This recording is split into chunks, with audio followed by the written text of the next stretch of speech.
Dude, what's going on? It's preaching. So, yeah, y'all see a little Warner shirt. Don't judge me.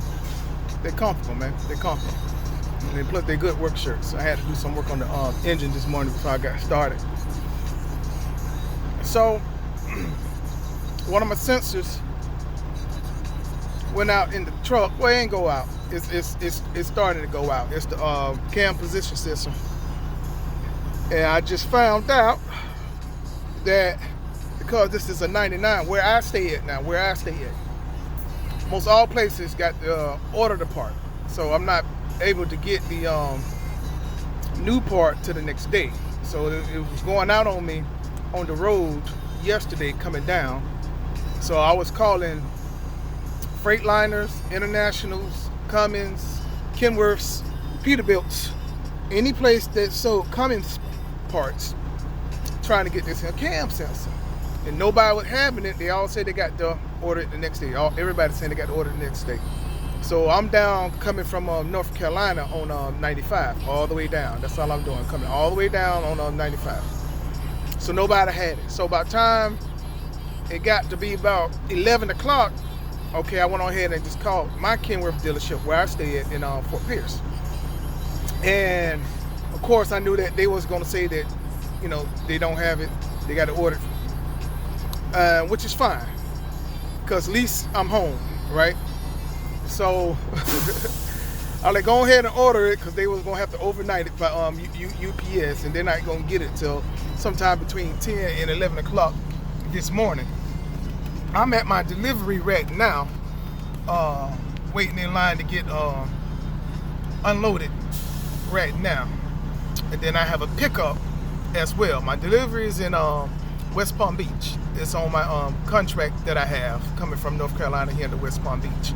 And then my other load, it's in West Palm Beach, that takes me back up to North Carolina. All these are day runs, so I can get everything done in one day, which is good, you know. But yeah, it's gonna take me a day to get up there. Then I deliver in the morning, 7 o'clock in the morning.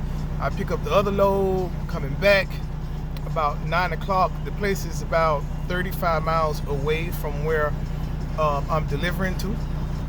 Then I come back down and I keep this load until Friday morning, and I'm off on Thanksgiving. Then I unload this, and then pretty much I find me something around this area Friday morning, so I can just work on Friday, and then I'm done, and I'm off on Saturday, Sunday. But I had to replace this cam sensor, you know, and I'm just like, man, engine start to derate, then tells you about the speed. I'm like, oh Lord. So I get to, where was I? Palm Bay, and that's when the derate starts. So I only can go to the 58 miles per hour. So I'm like, oh, so I had to go 58 miles an hour from Palm Bay to Port St. Lucie, which is about 35 miles that I did that. So I had to do that. Then I woke up this morning, and then of course I get to the truck. The truck don't want to start off because the same sensor controls your crank as well, so it don't want to start up. So I'm like, oh Lord, here we go. The truck don't want to start. It just turning and don't want to start. I'm just like, man. So I got the old one, and in the on the attachment with the wires and everything, the harness itself, it's just full of oil. So when I pull it out, it just got oil all in it. So I had to take some brake cleaner, take it up in there, get all that oil out. Had Q-tips to try to get the oil and stuff out of it. And then I had to dry it all out. Plug it back up, truck start right back up, like it's no problem. I come, and I had like 55 miles left to go. Truck runs just fine. But because inside the connector, because the oil already made it past it, it's just gonna continue to run down. So I do need another one.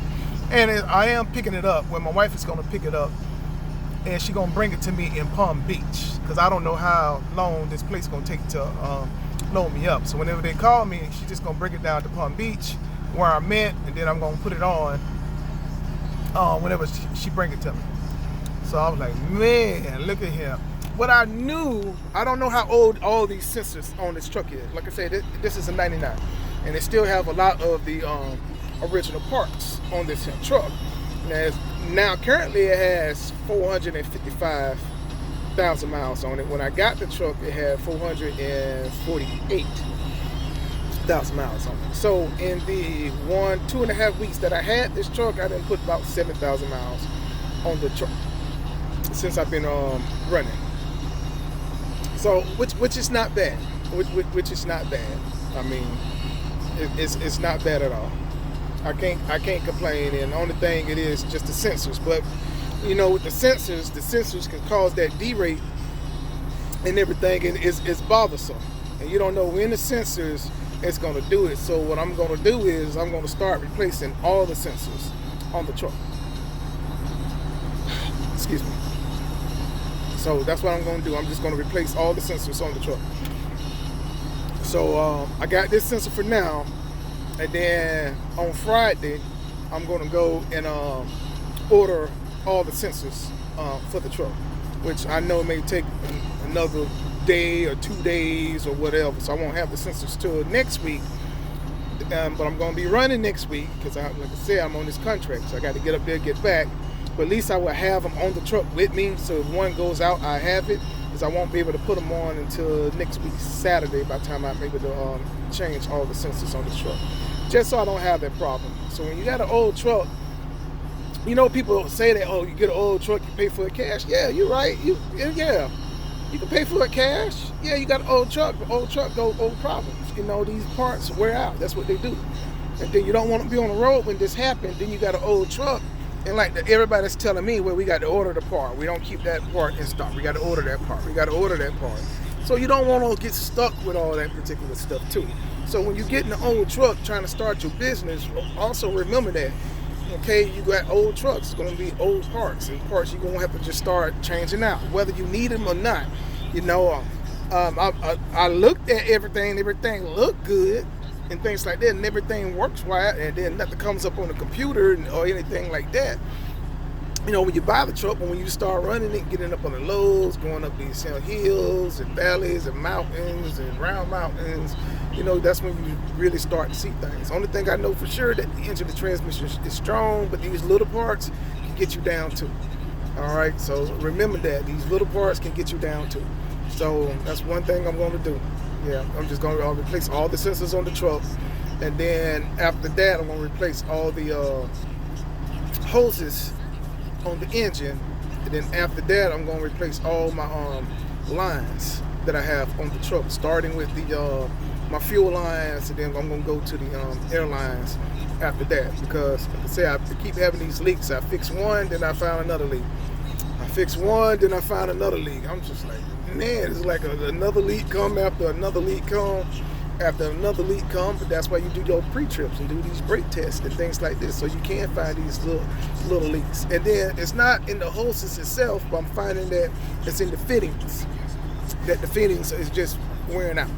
So, but I'd rather just go ahead and just replace the hoses and the fittings and just get it all done. Like I said, when I put a driver in this truck, I want to make sure that this truck is right.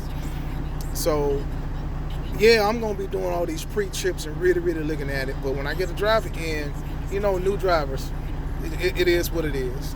You know, you see that truck stops. They don't get out and check their truck. They'll start their truck up. Soon as their time come back, they ready to go. They ain't checking that. So I need to make sure that everything is right on this truck.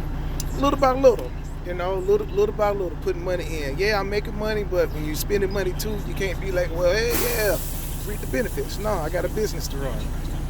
You know, like I say, I pay myself $1,100 a week. That's what I pay myself, and the rest of the money goes inside the business.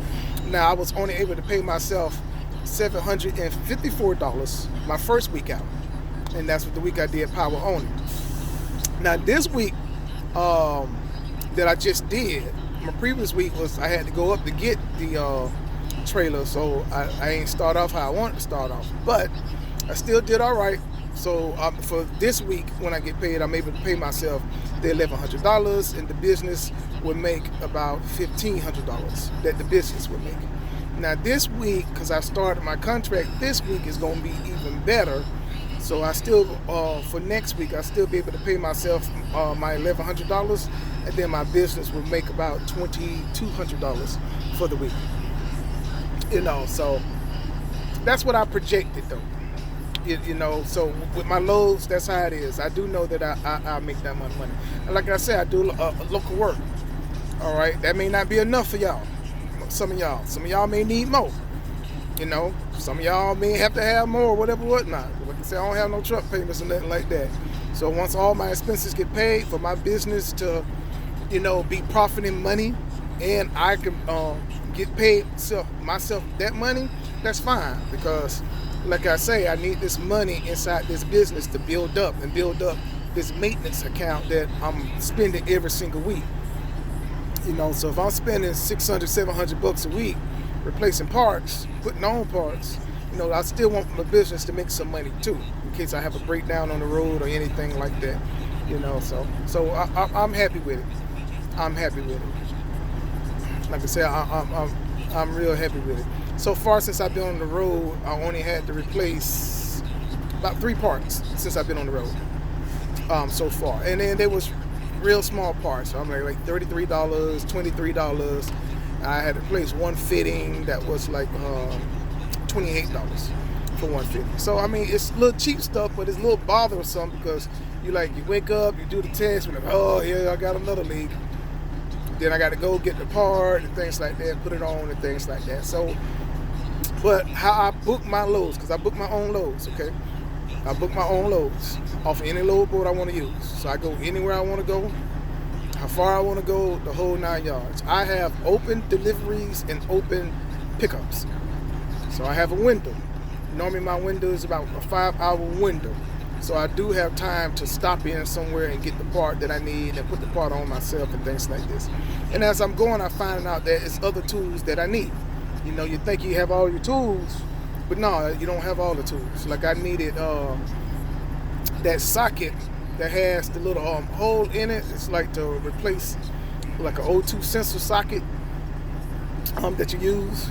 I noticed that I needed one of those, a set of those. The Home Depot had them for $40, and I'll have all different types of sizes with those settings for the sensors and stuff that I got to be able to use all that. So it's little stuff like that. I'm finding out that okay, yeah, I need this. Okay, yeah, I need that, and things like that. So, you know, so things are going pretty good so far. All right, so that's just a little update on this new owner op life, the real world. So I'll talk to y'all later.